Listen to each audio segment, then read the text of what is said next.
This is the Eternal Lights podcast, where true Alaskans share how they have seen the eternal light of Christ in their lives. Welcome to the Eternal Lights podcast. We're here in Kincade Park with Darrel Kincade. So, Darrel, introduce yourself to us a little bit. What would you say is some of your defining characteristics? Okay, thank you, Elder. I'm a musician. I've been a musician all of my life. I spent 10 years in the Air Force as a musician, and I'm in the community here in Anchorage as a musician. I taught high school band for 21 years. I like putting together models. I like serving the Lord. I like doing things for the church. That's the general part of my life. That's what I'm about in terms of what I've been through while I've been on this earth, being a musician. Sweet. So you like just music? Yes. And what is your draw towards music? The way it touches your soul. Mm. I mean, music is something that I believe God-given. I think about some of the great composers in life. Mozart, Beethoven, Haydn, Mahler, even the modern-day composers. They don't do the stuff on their own. This is inspired from heaven. And if you listen to the music closely, you can feel it. It touches the soul. That's what music's all about. Sweet. And would you say you have a favorite piece that you enjoy listening to or yes, showing? I love Beethoven. All the Beethoven symphonies. I love them all. Yes, all 9 of them. Yeah, they're That's great. Awesome. Yeah. Is that what inspired you to get into music, or? No. My jump into music happened in 6th grade back in Pennsylvania, when I had the opportunity to be introduced to musical instruments through a school music program for underprivileged kids. And I was one of those that the school singled out and found, and they brought me in and sat me down and said, "Hey, we got this program going on. We'd like you to see if you'd like to be part of it." And I said, "Yeah, I think it'd be fun." And might not have said that, but pretty close to it. And they said, "Well, we have these 3 instruments. We have a drum, we have a clarinet, and we have a French horn. Which one would you like?" That's all they had left. So I kind of thought, I like that shiny one right there. So I picked the French horn, and that was the start. That's where I got started in music and just went from there. Was it hard learning how to play the French horn? Yep. It's a difficult instrument. It's one of the harder instruments to play in the orchestra anyway. So yeah, it's a demanding instrument. What do you mean by demanding? Physically. Physically? Physical, mental, challenging all the way around. Yeah. Mm-hmm. So that is pretty crazy. What makes it so demanding? Just blowing into the instrument? Or? Just the energy that it takes. It takes a lot of energy to play any instrument. Horns, just a brass instrument, a wind instrument. So it takes a lot of energy, a lot of air, a lot of effort. When I'm done with a 3-hour rehearsal, I'm pretty tired at the end of the night. I'm exhausted. Yeah, I believe it. Especially now that I'm old, so it's worse. Are you still playing? Oh yeah, still playing, still at it, still going at it. I've been playing since I've been 12 years old, and you can guess how old I am. I don't know if I want to guess. I'm 65. 65? Okay, I would say mid-50s. Thank you. I've been at it a long time. So, yeah. Yeah. Do you play in a symphony? I do. I'm in the Anchorage Symphony, which isn't playing right now because of the pandemic, but we're still at it. We're doing virtual things right now, which is kind of cool, which is a new venue for me to record and then download it, and then somebody else puts it together. So it's really pretty fun. Yeah. That's sweet. Sorry, go ahead. Oh, no, I'm good. All right. And you say you teach as well? I did. Awesome. I taught high school band at Service High School and at South High School. And I was doing private lessons, but my last student went off to college to become a horn major in the instrument that I play. She turned out to be a really good instrumentalist. So I'm kind of done teaching privately, but I still like doing what I can, especially for the church now, because I taught choir too. I was a choir director too in the schools that I was at, and church choir. I did all that too. That is and awesome. Conduct. Yeah. That is pretty sweet. Yeah. How would you say teaching a group of students how to play instruments or even choreography for choir? What was that like? Scary at first. My first day in high school band was scary. because you're brand new, you're fresh out of college, you don't know what you're doing. You're supposed to know what you're doing, but you really don't, and you just take it one day at a time. And the kids warm up to you pretty quick, especially if you have confidence in yourself. It's like anything. If you have confidence in yourself, the kids catch on to that, and they respect that, and that's where you get the acceptance of the kids and their respect, and then they'll do anything for you once you gain their respect. They know that you know what you're doing. That's a key. I mean, you could tell that to any first-year college student that wants to be a music teacher, and just tell them that, or any teacher for that matter, and that's the key to it. You don't need anything else. You just need to know your subject and respect them, and they'll respect you. That is fantastic. Yeah. That confidence is key. Do you have a family? And would you say that confidence helped with raising kids at all? Yeah, I do have a family. I have 2 boys. They're long grown with grandkids and all that stuff. So yeah, we're empty nesters at my house these days, which is very nice. Oh yeah. Do you have any grandkids at all? Yeah, we have 3, and they're in Arizona. Yeah, they're living down in Arizona with their dad. Mm-hmm. So yeah. That's a pretty crazy switch over from Alaska to Arizona. Yeah, he's dying down there right now. Yeah. Pretty hot. Complaining about the 115, 120 degrees in this past summer, so it's been hot. Oh yeah. He can have it. I like it right here. It's good. Yeah, it is pretty nice. Beautiful day. Yeah. So, did you previously live in Arizona, or have you lived in Alaska? No. I was born and grew up in Hershey, Pennsylvania. Mm-hmm. Then I moved to Atlanta for a little bit, Texas for 6 weeks for basic training, and then I lived in Washington State, Tacoma, Washington, for a while. And then I got transferred up here, and I've been up here ever since. Wow. So would you say that's what brought you up here? The military and the music? Yep. That's what brought me here. Yep. That's fantastic. And is the music in the did you do music in military? Mm-hmm. Yep. Did they have a band? Oh, yeah. They had bands. They had marching band, brass quintet, concert band, jazz band, rock band. They had all kinds of stuff. I didn't do the rock band. Oh, yeah. Yeah, so, yeah. That's awesome. I didn't know that. No, it was fun. It was fun, yeah. The Air Force was a great place for me to be for those 10 years of my life. Yeah. Yeah, that is sweet. And where would you say you met your wife? Here in Alaska. I met her here in Alaska. Just very... Yeah, it was just unexpected the way we met. It's pretty interesting. So, well, how'd you meet? Well, okay, I'll tell you that. Thanks for asking. Anyway, so I was in the military. I was close to getting out. This is back in 1983, and I started a part-time job with the Anchorage Symphony as a personnel and production manager. Kind of, in the Air Force, doing a part-time gig, and working there, playing in the symphony. I was playing with them for about 3 years. And then I got to be their personnel manager, and their office was upstairs on the 2nd floor at the old City Hall building down on 4th Avenue. For those of you that are watching this might know that. There was a bank downstairs, Key Bank of Alaska. Symphony did all their transactions with Key Bank, and as personnel manager, they had me run down to the bank and make deposits and do transactions for them and stuff. So I'd go down there often, and one day I go down there, and there's this girl at the teller station. Her name was Patty Serenelio. She waited on me, and she was just fabulous, beautiful, wonderful, friendly, had a great spirit about her. You could just feel something was different about her. And she came up here in an answer to prayer. So that's how she got here. Her story is a whole nother video, so that'll be a thing.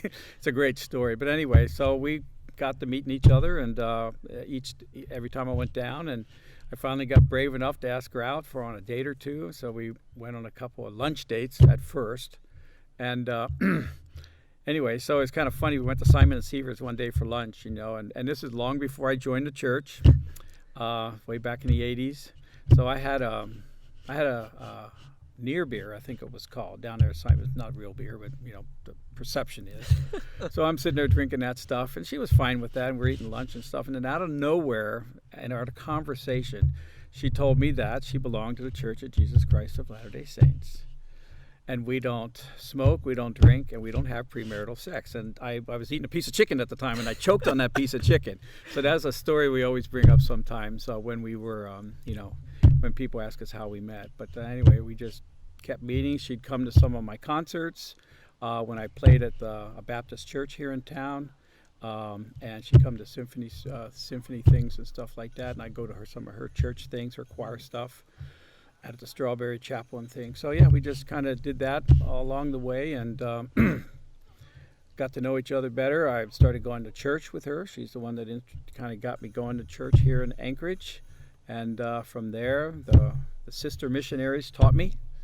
When I was taking the investigator lessons, whatever you call them now. I think they're different. But and then first time I went into the Maplewood Chapel was where she would go to church, and the first set of missionaries I met was the missionary that baptized me. So I was baptized back in 1983. Wow. Yeah. How would you say that transition from a previous faith to the faith that you're now practicing, how has that affected your life? 180-degree turnaround. If I would have kept going the direction I was going with my life, I don't know if I'd be here right now, because by joining the Church of Jesus Christ of Latter-day Saints, it changed the way I ate, the way I behaved, the things that I used to do, like alcohol. I never smoked, but alcohol, I drank a little bit, but it changed all that. I really felt very strongly that the church was meant for me at the time it was presented to me. It made sense for me. I didn't have any trouble believing the lessons that were taught to me, the principles of the gospel, and the concepts and the beliefs that the church has. I had no trouble with that. So I pretty much had a strong testimony of that from the very beginning. Yeah. That is awesome.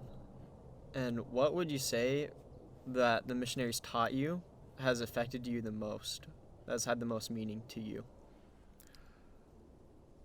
I think that what they taught me was that, God is our elder brother. Jesus Christ, is our elder brother, that we are family, that all of us on the earth are family to one another in one way, shape, or form, and that He knows us, He loves us, He cares for us, and He wants us to succeed. And He's given us a pathway to succeed if we just follow it and do what we're asked to do and be obedient, and our blessings will be great as we do that. So I think those are the things that they really taught me. But back in the day, it was kind of funny, elders, what they taught me. They had flip charts. They did the little flip charts, and they had all these different things. And not now. It's a little different now, right? Mm-hmm. It's a whole lot different now. But back then, they had the little flip charts, and they'd come to your home, and they always, Patty was there at that point, and so it was really good. So I had a lot of support from her and the young single adults in the area here that supported me to help me along and help answer questions and stuff like that. So, yeah. Yeah, that's fantastic. So overall, you would say that it's really inspired you to be a better person and just has given you a groundwork of why you're here. Yep, totally. Definitely that. And then, using the better person part that I've become, I think, using that as an example for others as I treat others, they can see that I'm a different person. There are people in my musical community that have seen me change from way back in the 80s to now. They have noticed that change in my countenance and do ask about what that's all about, So we talk about it and stuff, and they respect my religion. So it's good. It's cool. They've made changes in their life to accommodate when they're in my home and things like that. So, That's wonderful, being able to have that effect on people, just because of your faith. Right? It's always wonderful to be able to influence and see that influence in others. And how would you say it's affected your relationship with God? Strengthened it a whole lot. Oh, yeah. I mean, I had a belief in God and Jesus when I was a kid. I went to Episcopalian church when I was growing up, single parent home. Mom was sick all the time, so she wouldn't go a lot, but she made sure we went to church. And in that religion and the Episcopal faith, I was an altar boy, and I sang in their boys' choir. I did all these different things. But I had belief in Jesus Christ back then. But as I was taught the gospel of Jesus Christ through the Church of Jesus Christ Latter-day Saints, through missionaries, I learned that there was a lot more to it than what I knew. And it really added to my knowledge base and strengthened me that way, that I knew that God was here for us. Yeah. It's always good to know that God's there for you. And have you had an experience where you could point out or feel that God is here for me in this moment that you'd be willing to share? Yeah, I was thinking about that, and there have been times where God has touched my life to protect me. In times where if he wasn't there for me, but I knew he was, I would have been killed. So that's a couple of moments where I had that in my life. And then now, in my calling as bishop of the Russian Jack Ward here in the Anchorage North Stake, I am finding that I am being blessed with strength and endurance that I never thought I had. That, I have the strength and endurance and the knowledge and the discernment to do what I need to do, to learn new things, and to have the strength, to go on. And that has been noticed, especially from Patty, from my wife, but even my boys and others have noticed that I just have a different energy about me right now. And I believe that God's given me that energy to do what I'm doing right now, to be able to do that. So God's given you strength in the calling that he's called you to. Yeah. And how is being a bishop? Are you paid, or is it just volunteer? It's volunteer, totally volunteer. And because I'm retired now, I'm a retired music teacher, I have too much time on my hands and that's what I joke about with members and with everybody, that they ask me to do. I got time to do that, and so like this interview today, I have time to do that. So here I am. So I have plenty of time. It's a busy calling. It's demanding at times. It's humbling a lot. It's great to be able to work with the members to help them through their trials and tribulations and their challenges. And so it's pretty cool. I love it. Awesome. Well, thank you for sharing. Is there anything else, any advice you'd like to give, or just things you'd like to say before we head out? Sure. Well, for those of you that are listening to this, I might be looking for the truth in your life, looking for more. Listen to these elders and sisters. Listen to them. Listen to what they have to say, because they are bringing you the truth, and that truth comes from Jesus Christ and God the Eternal Father. And if you embrace it and accept it and commit yourself to it, your life will change. I promise you that, because it has changed my life, and I've seen it change the lives of many other people that have investigated this religion and have joined this church. Thank you. Thank you so much for sharing, Darrel. We You're welcome. really appreciate having you here on the podcast. You bet. Good to be here. Good to be here. Awesome. It's great having you. Mm-hmm. Thank you for joining us on the Eternal Lights podcast. We want to invite you next week for our next podcast. We hope you have a wonderful day.